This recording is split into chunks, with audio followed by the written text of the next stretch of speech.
What's the most satisfying moment where karma acted through you? The high school gossip who got exposed at prom. I'll never forget my junior prom. High school is a battlefield of popularity, and there was this girl, Tiffany, who made it her personal mission to destroy anyone who wasn't in her clique. She spread rumors about me for weeks, things about my looks, my parents even faked stories about my crush on the school janitor. Embarrassing, yes, but I never talked about him. Prom night came. Tiffany was flaunting her perfect dress, perfect hair, perfect everything. She decided it was my turn to be humiliated. She accidentally let it slip that I had supposedly spread a terrible rumor about her behind her back. Everyone gasped, I froze. But here's the thing, I had anticipated this. A friend of mine had recorded every instance of her lying, laughing about me behind my back, and spreading false stories. I played it on my phone right there in the gym with the lights dim and everyone listening. Her face went white. Her boyfriend, who believed every word she said, looked betrayed. Everyone who had been laughing at me now stared at her. She tried to deny it, but the recordings were crystal clear. By the end of the night, Tiffany was in full meltdown mode, crying while people quietly apologized to me. I didn't even have to say much. Karma did its thing live in front of the entire school. The freelance client who tried to underpay me. I did freelance graphic design for a mid-sized marketing firm. One client, Susan, tried to underpay me after I had delivered a fully completed, polished project. She argued, "Oh, it's not exactly what I envisioned."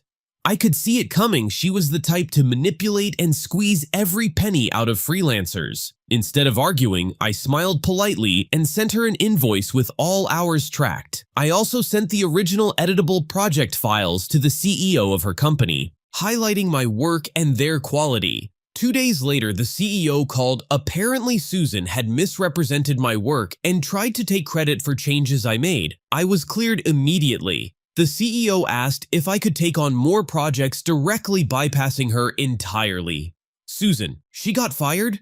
My email of professionalism became evidence that she was difficult, dishonest, and manipulative. Karma worked quietly, and I watched it happen with a calm smile and a bank deposit that reflected my true worth.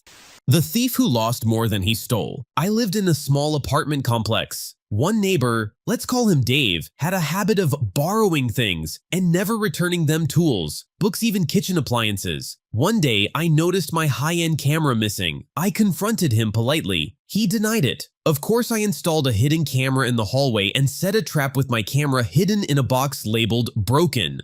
The next day, Dave took the bait. He was caught red-handed. I forwarded the footage to the building manager and anonymously to all the tenants' WhatsApp group. By evening, he had been evicted. My camera returned safely. Karma didn't just act, it humiliated him publicly, and I got the satisfaction of knowing everyone saw him as he truly was: a petty liar and a thief.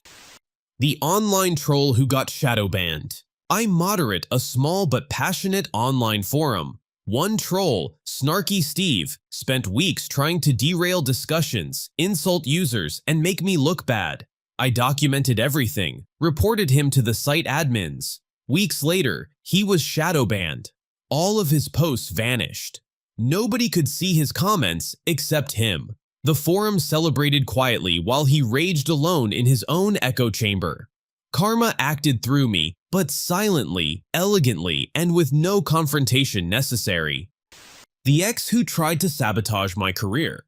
I used to work at a mid-sized publishing house. My ex, Ryan, had been convinced that if he couldn't have me, no one else could benefit from my talents. He started sending emails to my boss claiming that I was incompetent, that my reports were incomplete, that I was causing delays. My boss, who was generally skeptical, gave me a warning, just a friendly note. But it stung. Instead of panicking, I did what I do best. I documented everything. Every report, every email, every completed assignment was meticulously filed with timestamps and original drafts. I even saved some of the emails Ryan had accidentally CC'd me on, where he bragged about trying to ruin me. Weeks later, the company was considering a new project that involved high-profile clients. I was already prepared, having drafted preliminary research and project plans. Ryan, thinking I'd been weakened, tried to undermine me in meetings by pointing out errors that didn't exist. At the presentation to upper management, I calmly presented my plan. Then I added a bonus section. I discreetly included evidence that Ryan had been lying about my performance. It was subtle but irrefutable emails, reports, notes, everything laid bare. The board was impressed. My boss turned to Ryan and said, "Perhaps you should review your sources before making accusations." Ryan's face went pale. The whispers started immediately. By the end of the day, he was reassigned to a junior project he wasn't prepared for. My career soared. The satisfaction intense. Every lie, every manipulation he'd tried had bounced back on him, and I didn't have to raise my voice once. Karma, slow but precise, acted through my preparation and composure. The best friend who tried to steal my boyfriend. I'll never forget the betrayal. My best friend, someone I confided in daily, tried to steal my boyfriend. She texted him behind my back, sent subtle flirty messages, tried to plant the idea that I was too controlling and didn't care about him enough. At first, I didn't notice, but the signs were subtle. She knew things only I had told her, things that started popping up in his messages. I confronted him calmly, told him what I suspected, and asked for the truth. He admitted she had been contacting him. He didn't go further. He was loyal, thankfully, but I didn't confront my friend immediately. I planned. I started documenting everything she said and did. Then, during a group hangout, I subtly revealed what I knew. I didn't yell. I didn't humiliate her publicly. At first, I just let her own words betray her. Within minutes, mutual friends started piecing it together. Her excuses crumbled. My boyfriend stood by me. The friendship she had tried to manipulate evaporated. Everyone saw her for who she truly was. Karma acted quietly but brutally. She had tried to ruin my relationship instead. She lost trust, respect, and friends I still think about that night. The satisfaction of watching someone's carefully constructed lies unravel. Knowing they can't hide behind charm or history is unforgettable. The rival lawyer who fell on his own trap. I'm a lawyer, and I had this rival at my firm, a man who always tried to take credit for cases I was managing. He would subtly insert himself into meetings, claim I had missed deadlines, and even take client calls pretending to be my assistant. One day, we were both assigned to a complex property dispute. He tried to undermine me by feeding false information to the client, saying I had mishandled documents. I anticipated his move. I double-checked all filings, kept copies, and even recorded client conversations, legal in my state as long as one party consents. During the court presentation, he tried to present his evidence. I calmly countered with my meticulously prepared files. He faltered. Every false claim he had made was proven inaccurate by timestamps, emails, and court records. The judge publicly noted the discrepancies, and my rival left the courtroom, red-faced, karma perfect. He had tried to sabotage me, and it backfired spectacularly. He received a formal warning from the court and was discredited among our peers. I walked out of that courtroom with my reputation intact, having let the law and preparation deliver the satisfaction. The coworker who tried to frame me for a mistake. I worked at a marketing firm. My coworker Lisa was extremely competitive. One week, she tried to frame me for sending an incorrect client email, one that would have embarrassed the company. I immediately noticed her setup. She had modified drafts and even left her signature on the wrong versions. Instead of confronting her, I documented everything. I compiled the email history, timestamps, and server logs. The next day, I calmly forwarded everything to the team lead, highlighting exactly where the original draft had come from and who had edited it last. Lisa looked smug at first. By the time the team lead finished reading, she was pale. Everyone else started connecting the dots. Her reputation as reliable and meticulous was shredded in one simple step. Karma acted through my patience and careful documentation. I didn't raise my voice, didn't yell, just facts, and she was left facing the consequences of her own deceit. The hacker who tried to ruin my online business. I ran a small e-commerce store selling custom merchandise. One day, I noticed strange activity, website crashes, altered prices, and spam emails to customers. Someone was trying to sabotage my reputation. I traced the attacks to a rival who had publicly expressed jealousy about my growing business. Instead of panicking, I set traps, firewall monitoring, IP tracking, and backups. When he tried again, I collected logs, IP addresses, and screenshots. I reported him to the authorities and shared evidence with the platform hosting my site. The platform investigated and permanently banned him. All customers were reassured he had tried to destroy my store. Instead, he got banned, exposed publicly, and lost credibility in the niche community. Karma acted through my preparation and vigilance. The teacher who underestimated me got publicly exposed. I had a teacher, Mr. P, who loved humiliating students in class, especially anyone who questioned his authority. He'd nitpick essays grade harshly and dismiss my ideas in front of peers. One day, he accused me of plagiarizing a research paper. I nearly lost it. I had spent weeks on it, handwritten drafts and everything. I calmly compiled my draft sources and email correspondence with librarians. I submitted them to the principal. During a parent-teacher meeting, I presented my evidence. Mr. P tried to argue, but every claim was disproven in real time. The principal publicly reprimanded him and apologized. My classmates saw the entire exchange. I got full marks on my paper plus the respect of my peers. Karma acted through preparation, persistence, and staying calm under pressure. The corporate bully finally got his payback. I worked at a tech startup that looked small on the outside but functioned like a miniature Wall Street inside. Everyone was clawing for promotion, vying for raises, hoping to make some investor notice them and throw a bone. And there was this guy, Kyle, absolute nightmare, self-proclaimed star employee manager-level arrogance without the results to back it up. Kyle had a habit of belittling anyone who didn't kiss the floor. He walked on. New hires would cower. Interns cried.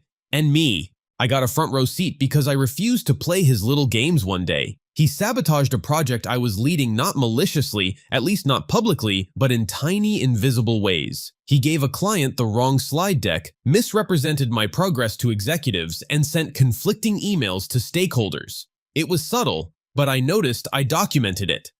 Of course, I always do. Fast forward 6 months. Kyle gets promoted naturally because the higher-ups only saw what he said, not what he actually did. He starts treating me worse, almost gleefully, like he's a vulture circling its prey. Every minor mistake I made was amplified, every contribution downplayed. Here's where Karma decided to wear a tailored suit and smile at me.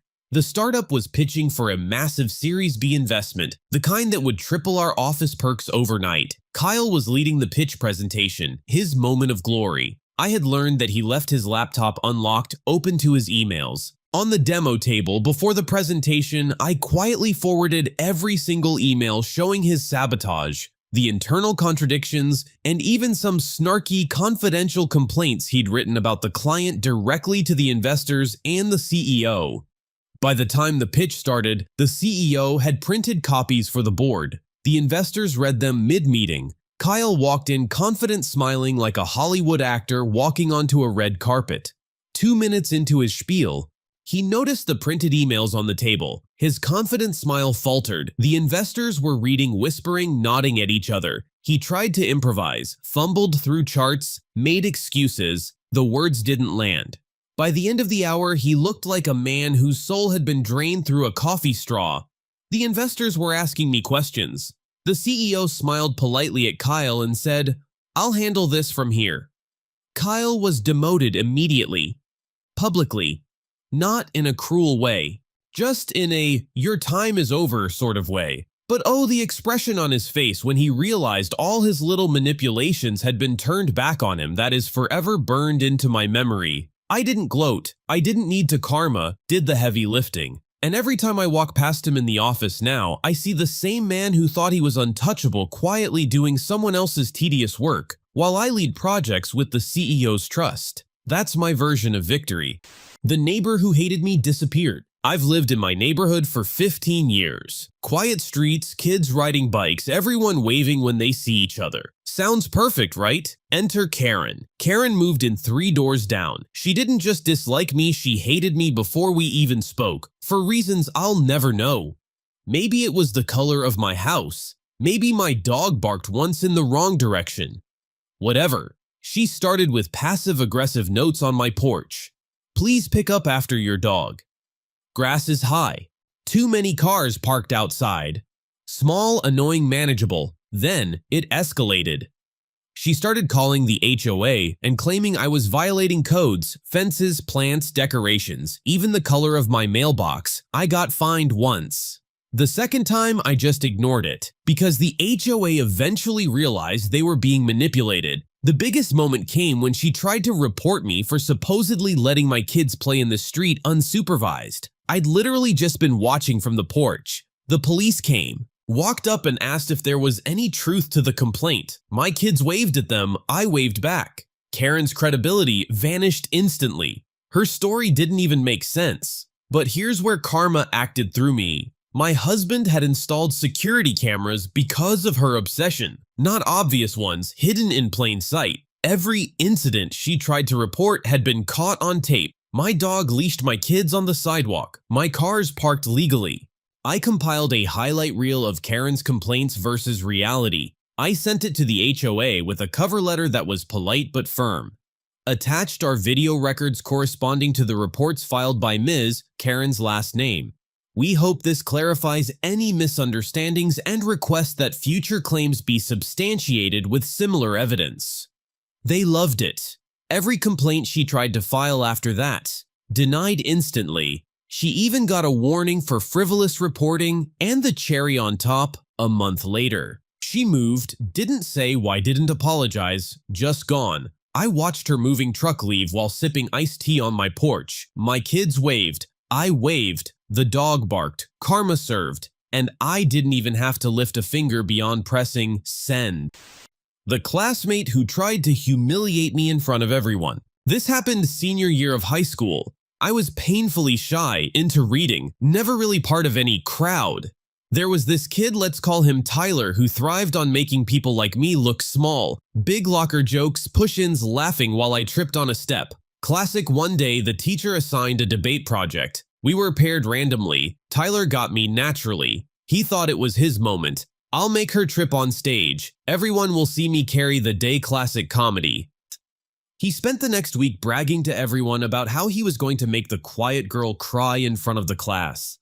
I didn't say anything, I just planned. The day of the debate arrives. I'm shaking, palms sweaty. Tyler's smug grin is practically tattooed on his forehead. He walks up first, trips over his own bag, spills papers everywhere, knocks over the microphone, and jams the podium. Entire class erupts in laughter. I get up, try not to smile. I start my speech. I had been preparing secretly for months. Old debate club stuff, researching statistics, facts, rhetorical devices. I start calmly, clearly articulating every point. Tyler, now flustered, keeps interrupting. Every time he does, I counter with fact and logic. He stumbles, contradicts himself, misses points. My confidence grows. By the end, the teacher calls the debate unanimous. Win me. Entire class cheering Tyler, red-faced, fumbling, speechless. And here's the best part. He tried to trip me. Karma tripped him first. I didn't even have to say anything after. The class saw. The teacher saw. He looked like a fool while I walked away with a grin, a quiet little thrill of victory burning like gasoline in my chest. The landlord who tried to kick me out. I rented a small apartment downtown. Cheap rent, old building, creaky floors, perfect for me, a freelance graphic designer. My landlord, Mr. Douglas, was the kind of man who thought rules were only meant to be interpreted in his favor. One month he decided he hated me for reasons that are still unclear. Maybe I didn't laugh at his stories, maybe my curtains weren't beige enough. Whatever it was, he started nitpicking everything. You're leaving dishes in the sink. I noticed you didn't sweep the hallway. Your cat's meow is disturbing the building. It escalated. Next, he tried to kick me out. Served me an eviction notice citing violations of building conduct. I had documentation emails proving I always followed the rules. But he figured most tenants would panic and leave. Here's where karma came through. I had a friend in the city's housing office, a senior inspector named Gloria. I showed her the notice, the emails, and even the ridiculous list of complaints the landlord had made about me. She laughed. Not politely, not subtly, full-on head-back laughter. She told me, "This is a treasure trove. You've basically set him up for a lawsuit. I filed a complaint about harassment, citing the false claims, intimidation, and threats of eviction. The city inspected my apartment. Everything was fine. Spotless. Even the cat passed inspection. Then I did the icing. I posted a detailed review on every rental site I could find. Beware of Mr. Douglas attempts harassment and false evictions. Documented proof available, tenants vindicated. Within 2 weeks, he was under investigation. The city fined him heavily. Other tenants came forward. Suddenly, he had more headaches than tenants. The satisfaction? I didn't even lift a finger beyond telling the truth and letting the system work. He tried to make me leave and look guilty. Instead, he lost credibility, got fined, and became infamous in our neighborhood for being a ridiculous, vindictive landlord. Karma, neat and tidy like my apartment. The waiter who tried to steal my birthday. This one's kind of ridiculous but hilarious in hindsight. I was celebrating my 25th birthday at a local restaurant with a small group of friends. The waiter, let's call him Chad, noticed it was my birthday, or so he said. Throughout the night, he kept insisting on doing things my way, ignoring my orders, messing up drinks, putting candles in random desserts, insisting that the special table was in the corner when I clearly booked a window seat. Everyone was polite except Chad. He seemed to be trying to turn my birthday into his performance. Then came the big moment cake. He announced loudly that he would light the candles and lead the singing. He grabbed the cake before I even realized what was happening and marched to the center of the room, holding it like a trophy. My friends were stunned, half laughing, half horrified. I wanted to grab it and yell, but I had an idea. I excused myself to the restroom, texted the manager, and calmly explained. Chad is behaving unprofessionally, attempting to hijack a customer celebration and disregarding orders. Manager promised to handle it quietly. I returned, waited until Chad opened his mouth to start singing, and said, "Oh, sorry, I asked for the manager to light the candles for me. It's part of the birthday package, I'll let him do it." The manager appeared from the back, gave me the cake, lit it properly, and then politely asked Chad to handle other tables for the rest of the night. Chad's face. Oh God. He went from cocky performance mode to red-faced mortification in seconds. My friends laughed so hard they almost cried. The satisfaction, absolute. My birthday remained mine. I didn't have to yell, I didn't have to confront him aggressively. Karma, in the form of a manager who could read the room, intervened through me. Even better, the restaurant later sent a gift card with a note, "For your perfect birthday celebration uninterrupted." Sometimes karma is a manager. Sometimes it's just a good plan executed with quiet patience.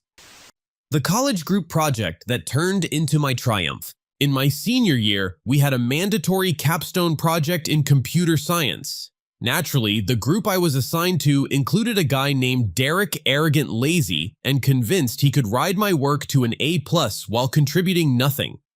Early on, he started dismissing my ideas and claiming them as his own during class discussions. He emailed the professor with subtle manipulations like claiming I had missed a meeting when I hadn't, or that I refused to participate in coding sessions. I was furious, but calculated. I knew he had one weakness: pride, and the need to appear competent in front of professors. For the next 6 weeks, I subtly recorded and logged everything: code contributions, meeting times, Slack discussions, emails. I also carefully orchestrated a few scenarios where Derek's mistakes could be traced publicly, things he tried to sabotage but I redirected. Presentation day came. Derek tried to take all the credit as expected. He even started explaining parts of the code that he hadn't touched. I calmly asked him to demonstrate the algorithm he claimed he wrote. He froze, didn't know the syntax, didn't know the framework. The professor noticed I casually pulled up our shared code repository complete with timestamps, commits, and comments. Every lie Derek had told, every claim he had made about my supposed non-participation was exposed in minutes. The class gasped. The professor was impressed. Derek stammered. I finished our presentation flawlessly with all the credit rightfully earned. He failed. I got an A+. The cherry. Our class voted me best contributor for the project. Derek tried to undermine me. Karma acted through me quietly and methodically. I didn't even have to raise my voice. Just facts, timing, and patience. The coffee shop catastrophe that turned into my sweet revenge. So, I worked part-time at a coffee shop in college. Nothing glamorous, just espresso machines, a lot of whipped cream, and a boss who thought she was too cool for work, but didn't realize she was mean to part-timers. One of the regulars, let's call him Todd, made a habit of berating me for every minor mistake. You forgot my oat milk. This isn't hot enough. I didn't order a caramel drizzle, are you blind? You get the picture. Every day, every week, I tried ignoring him at first, tried humor, tried politeness, didn't work. He escalated to commenting to other regulars, spreading rumors that I was lazy and disorganized. Suddenly, I started noticing other customers giving me the side eye. My manager shrugged, I was left to stew. Then one day, Todd comes in for his usual triple espresso with a venti twist. I had been training a new hire that week, teaching them the pause system, and we were joking around. I said quietly to the new guy, "Watch this, karma's a latte today."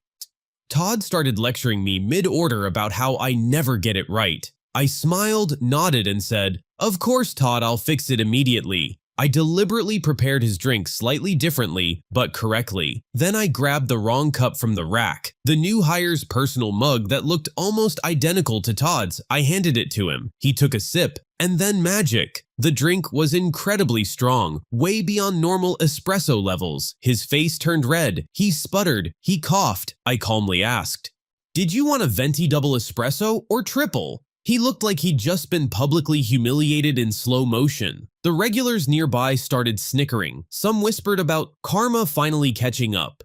Todd stormed out, never came back. The kicker. My manager later told me the store owner loved how customers found the Todd incident hilarious. Sales actually spiked that week because people kept coming in to see the coffee shop girl who schooled Todd, karma acted through me. And honestly, it was the sweetest cappuccino I've ever made. The ex who tried to ruin my career got exposed on live TV. This one still gives me chills. I was working as a local TV journalist, covering small political stories in my city. My ex, Jason, had been bitter after we broke up. He couldn't accept that I moved on faster than he expected.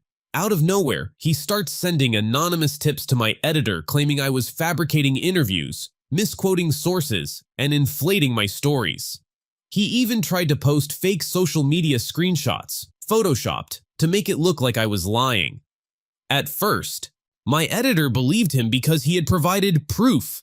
I stayed calm. I had every recording, every email, every original draft of every article I had written that month. Then came the story of the city council scandal, a big one.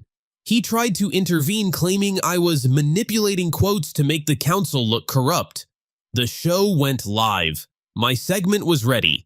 I knew he was planning to disrupt the broadcast, so I had a hidden camera in the studio during the live segment. He tried to sneak backstage to tamper with the teleprompter. Security caught him, and the footage went live by accident, showing him frantically pressing buttons, glaring at me, whispering to staff. Viewers went wild. The station posted the footage online. His family, friends, and work colleagues saw the chaos. Social media called him out. He tried to explain it as misunderstanding.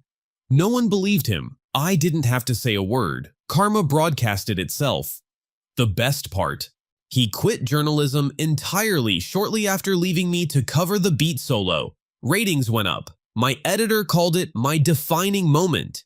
He tried to ruin me. Karma acted through my preparation, my patience, and live television. I just let it happen. The office prankster finally tripped on his own trap. I work in a law office. Dry, stiff, quiet place, perfect for introverts. Then there's Mark, the office prankster. You know the type, staplers and jello, fake emails, hiding desk chairs. Harmless, sometimes constant. Always. One day he escalates. He emails the whole office claiming I misfiled important legal documents, making it look like I was incompetent. Everyone panics. Even the managing partner asks me to explain. I calmly open my files. Everything is organized. Every email has a timestamp. Every document has a signature trail. I forward a clean record to the partner. All files intact. I say. Mark grins. He thinks I'm flustered. So I decide to let Karma handle him. Next week, the office celebrates our annual April Fool's Day. Mark sets up an elaborate prank of fake HR notice claiming the partner is doing random evaluations of employees starting with me. I smile. Take notes. I forward a copy of the prank instructions, the detailed step-by-step to the managing partner. The partner reads it, bursts out laughing. He calls a staff meeting, reads the email chain aloud. Everyone laughs except Mark. He turns red, apologizes, profusely tries to explain, but everyone knows. His reputation as funny but harmless turns into messy, unprofessional, petty. The satisfaction complete. I didn't have to prank him back, just waited. Karma acted.